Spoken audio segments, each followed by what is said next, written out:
जी तो प्यारे बच्चों, कैसे हैं आप? मैं उम्मीद करता हूँ कि आप सब ठीक होंगे। आज की वीडियो में बात करेंगे हम आपसे unit number 10 electrochemistry class 11 chemistry, और इसकी जो आखिरी क्विक चेक है उसके ऊपर बात करेंगे, विच इज़ 10.7।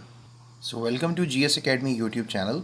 प्यारे बच्चों, क्विक चेक 10.7 का जो एक ही क्वेश्चन है उसके दो पार्ट्स हैं, तो इसको समझते हैं प्रॉपरली और फिर समझकर इसको करने की कोशिश करते हैं।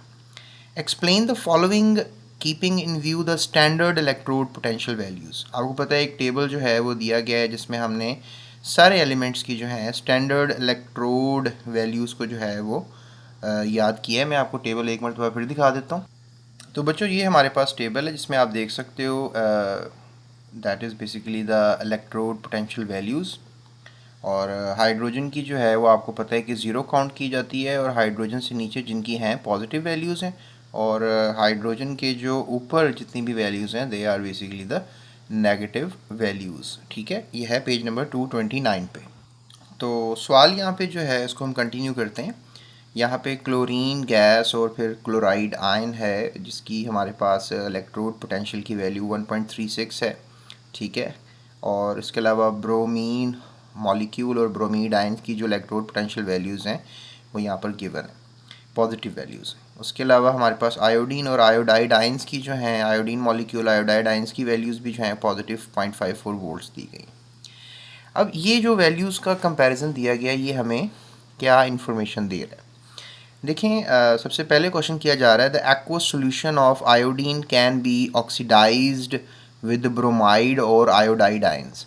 ये जो एक्वस सोल्यूशन है आयोडीन का वो ऑक्सीडाइज होगा with the bromide and iodide ions. And पहला तो क्वेश्चन ये है कि the aqueous solution of iodine can be oxidised with the bromide और आयोडाइड आयंस, ये हमने जज करना है। उसके बाद दूसरा क्वेश्चन है why bromine does not react with chloride ions, ये रिएक्शन क्यों नहीं होता? तो बच्चों, इसका जवाब हम ये ले सकते हैं कि जो एक्वस सॉल्यूशन ऑफ आयोडीन है can be oxidise with bromine and chlorine, कि जो आयोडीन है क्या हम उसको ऑक्सीडाइज कर सकते हैं, क्या उसमें से इलेक्ट्रॉन्स निकाल सकते हैं ब्रोमीन की मदद से या क्लोरीन की मदद से। अच्छा, अब द स्टैंडर्ड इलेक्ट्रोड पोटेंशियल जो है वो शो करता है कि जो आयोडीन मॉलिक्यूल है has the least ability to accept electrons. बहरहाल ये अब एक्सेप्ट तो नहीं कर सकता, इसके आपके यहाँ पर इलेक्ट्रोड पोटेंशियल से नज़र आ रहा है जब पॉजिटिव वैल्यू कम होती है और जिसकी ज़्यादा होती है ना वो इलेक्ट्रॉन्स को एक्सेप्ट कर सकते हैं, और जिनकी कम होती है वो इलेक्ट्रॉन्स को एक्सेप्ट नहीं कर सकते। So bromine molecule and chlorine has more ability to accept electrons, लिहाजा अब ये बात हमने यहाँ से इलेक्ट्रोड पोटेंशियल की मदद से निकाली है। मतलब हमें इलेक्ट्रोड पोटेंशियल से जो है ये बात पता लगी है कि जिसका पॉजिटिव वैल्यू जो है वो कम होगी, उसको तो हम कहेंगे कि भी इलेक्ट्रॉन एक्सेप्ट करने की कैपेबिलिटी उसके अंदर कम है। तो डेफिनेटली जब हम कंपैरिजन देखते हैं ब्रोमीन मॉलिक्यूल का और फिर इसके अलावा क्लोरीन जो है वो मॉलिक्यूल है, तो उसमें इसकी जो है आप कह लें कि वैल्यू ज़्यादा होगी।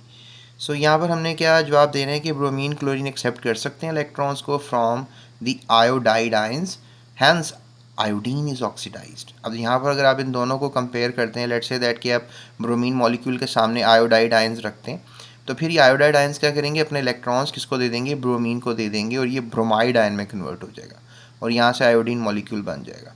याद रखो यहाँ पर हम 2 ब्रोमाइड आयंस लिखेंगे क्योंकि एक इलेक्ट्रॉन एक आयोडीन ने दिया तो दो ब्रोमीन तो नहीं लेंगे ना एक इलेक्ट्रॉन, तो दो ब्रोमीन ही दो इलेक्ट्रॉन ले सकते हैं, और इस तरह ये न्यूट्रल हो जाएगा, तो दोनों आयोडीन के मॉलिक्यूल्स जो एटम्स हैं वो मॉलिक्यूल बना कर रहेंगे। इसके अलावा क्लोरीन के साथ भी यही एबिलिटी मौजूद है कि क्लोरीन को भी अगर आप आयोडाइड आयंस के सोल्यूशन में डालोगे तो फिर आपको नज़र आएगा कि क्लोरीन ने भी आयोडाइड से जो है वो इलेक्ट्रॉन्स ले लिए हैं और आयोडाइड आयन को ऑक्सीडाइज कर दिया है इन आयोडीन मॉलिक्यूल, और ये भी क्लोरीन गैस से क्या बन गया है, क्लोराइड आयन। तो यहाँ पर भी 2 लगाएंगे and that is going to be a balance chemical equation. So ये हो गया हमारे पहले सवाल का जवाब। अच्छा, अब अगला क्वेश्चन भी थोड़ा समझते हैं। Why bromine does not react with chloride ions, आखिर ब्रोमीन क्लोराइड आयन से रिएक्ट क्यों नहीं करता? अब देखो, रिएक्ट ना करने की वजह सिंपली ऑक्सीडेशन, ये जो इलेक्ट्रोड पोटेंशियल है ये है। हमने पढ़ा कि जो हमारे पास इलेक्ट्रोड पोटेंशियल है इसका ये हमारे पास डेफिनेटली कम है, और जो आयोडीन पार्टिकल्स हैं ये हमारे पास क्लोरीन पार्टिकल्स का इलेक्ट्रोड पोटेंशियल है। तो लिहाजा अगर आप ब्रोमीन को, चूँकि इसका इलेक्ट्रोड पोटेंशियल कम है, तो ये क्लोरीन से कैसे इलेक्ट्रॉन ले सकता है, क्योंकि उसका इलेक्ट्रोड पोटेंशियल जो है वो ज़्यादा है। तो ये तो बात है ना।